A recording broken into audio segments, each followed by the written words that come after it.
3. 상생의 도로서 밝아오는 인류의 미래. 새 이야기의 주인공은 누구인가?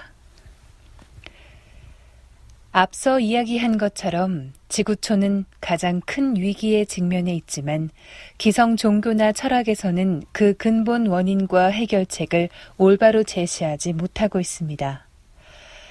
멈추지 않는 전차처럼 이윤만을 추구해온 인간의 욕망으로 인해 자연은 점점 파괴되었고 인간성은 더욱 사나워졌으며 전쟁이 또 다른 전쟁을 낳는 악순환이 거듭되어 이제는 그 극점에 도달하였습니다. 만일 여기서 더 나아간다면 모두가 파멸할 수밖에 없는 상황에 이를 것입니다.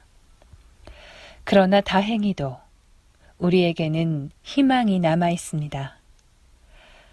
새 자연, 새 인간, 새 문명의 탄생이라는 위대한 비전이 있기 때문입니다. 지금은 우리 모두 자연과 문명을 총체적으로 바꾸는 새로운 이야기에 귀를 기울여야 할 때입니다. 지난날 그 어떤 성자와 철인도 전혀 언급하지 못한 새로운 이야기 말입니다. 바로 그 새 이야기의 주인공이 이미 우리 곁에 오셨습니다. 어제는 역사이고 내일은 미스터리이며 오늘은 선물이다 라는 말이 있습니다. 오지 않은 내일은 누구도 알 수 없는 신비의 베일에 쌓여 있는 것입니다. 그런데 우리 곁에 오신 그분은 알 수 없는 내일을 이미 벌어진 어제의 역사로 만드셨습니다. 앞으로 열리는 완전히 다른 새 세상, 새 문화의 틀을 미리 짜두셨다는 말입니다. 이것은 인류사에서 전무후무한 일입니다.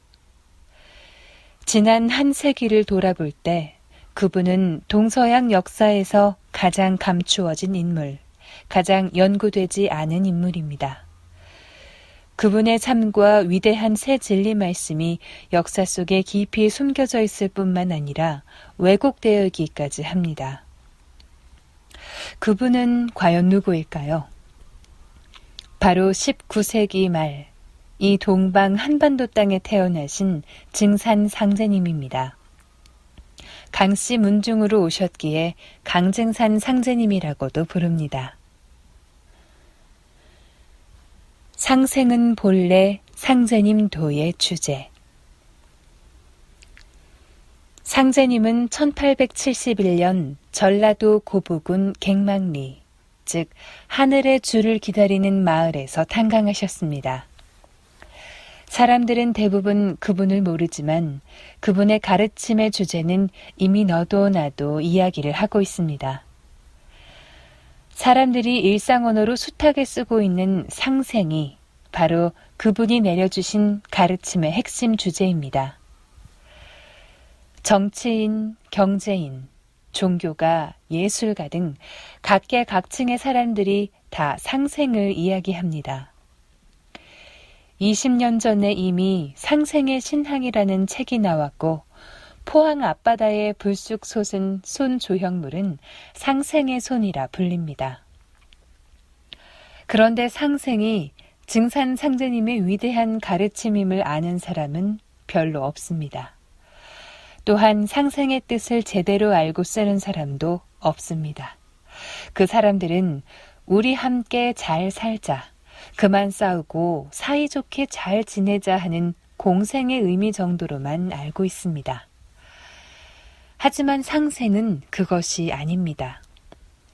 진정한 상생은 남 잘되게 하는 것, 대자연의 변혁에서 사람을 살리는 것입니다. 상제님은 일찍이 나의 도는 상생의 대도인이라고 선언하시고 상생의 실천 방법은 남 잘되게 하는 공부, 살릴 생자 공부라고 하셨습니다. 우리 일은 남 잘되게 하는 공부니라. 도전 2편 29장 1절. 나 살고 남 살리는 공부니 사람 잘되기를 바라소.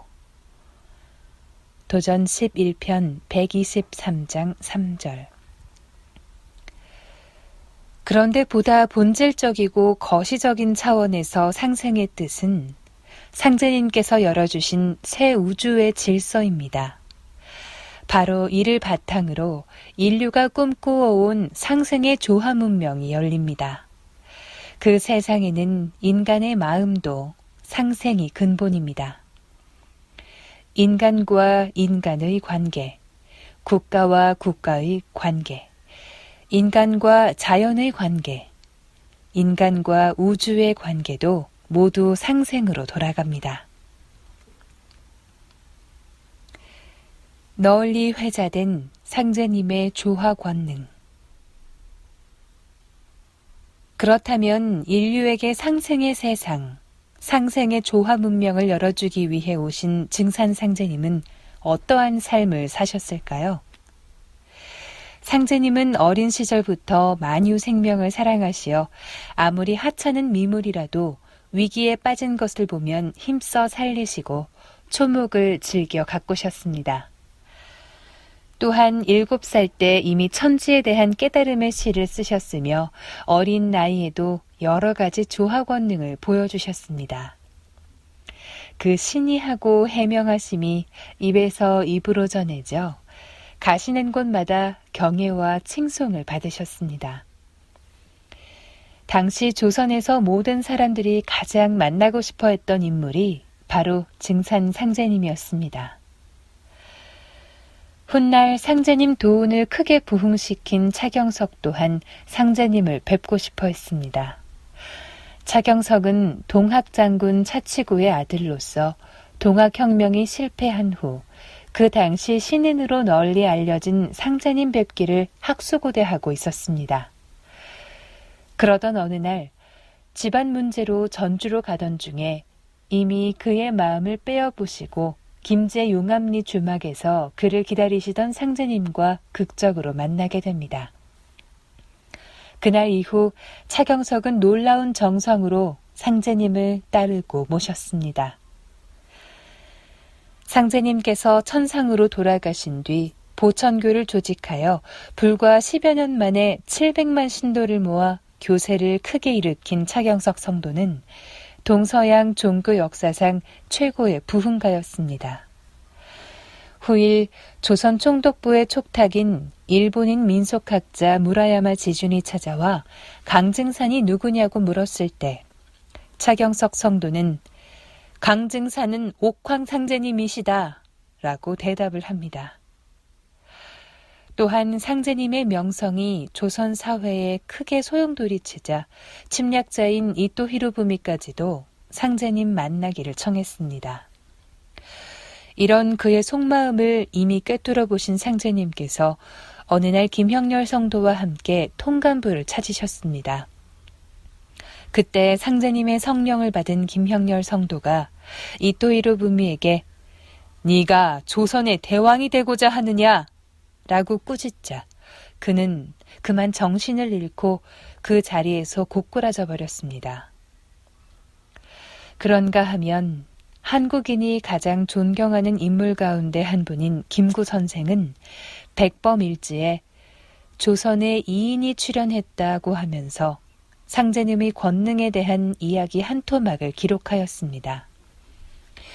당시 상제님이 군산에서 행하신 신이한 행적이 널리 알려져 김구 선생의 자서전에 기록된 것입니다. 이후로 남조선에 진인이 나타났다는 소문이 퍼졌는데 이것은 바로 한민족의 구원 사상인 남조선 사상이 현실화된 것입니다. 이와 같이 상제님의 도권과 신권은 조선 팔도에서 민중들 사이에 널리 회자되었습니다. 천지병을 선언하신 증산 상제님. 어린 시절부터 신동으로 알려지신 상제님은 성년이 되시기까지 온갖 고뇌와 시련 속에서 세태를 몸소 체험하시면서 인간 구원의 길이 무엇인지를 사무치게 고민하셨습니다. 그리고 마침내 31세 되시던 1901년 20세기 첫 새벽이 밝아오던 그해 음력 7월 7일 새벽, 상제님은 대도통문을 활짝 여시고 석가와 예수를 비롯한 이전의 모든 성자와 사상가들에게서는 들어볼 수 없었던 파격적이고 독창적인 선언을 하셨습니다. 이제 온 천하가 큰 병이 들었느니라. 도전 2편 16장 1절. 내가 하늘과 땅을 뜯어 고쳐 무궁한 선경을 열려 하나니. 도전 3편 6장 2절. 왜 상제님께서는 이렇듯 하늘과 땅을 문제 삼으신 것일까요? 병든 하늘과 땅이 바로 지금 지구촌에서 벌어지는 모든 위기 문제의 핵심이기 때문입니다. 천하가 큰 병이 들었다. 100여 년 전에 증산 상제님이 선포하신 이 한마디 말씀 속에 식량 부족, 생태계 파괴, 환경 오염, 기상 이변, 자원 고갈 등 현대 문명의 모든 위기 상황이 축약되어 있습니다. 하늘 땅이 모두 병들었기 때문에 천지를 뜯어 고치지 않을 수 없다는 이 말씀은 인류가 직면한 모든 문제에 대한 완전히 새로운 진단이요 처방인 것입니다. 지금은 바로 이런 혁신적인 진리, 천지의 틀을 바로잡는 성숙한 진리가 나와야 하는 때입니다. 현재 인류가 직면한 문제는 마음을 닦으면 모든 것이 해결된다. 기도로서 성령과 믿음을 얻으면 모든 것을 이룬다는 식의 인간에 대한 피상적인 통찰만으로는 결코 끌어질 수가 없습니다.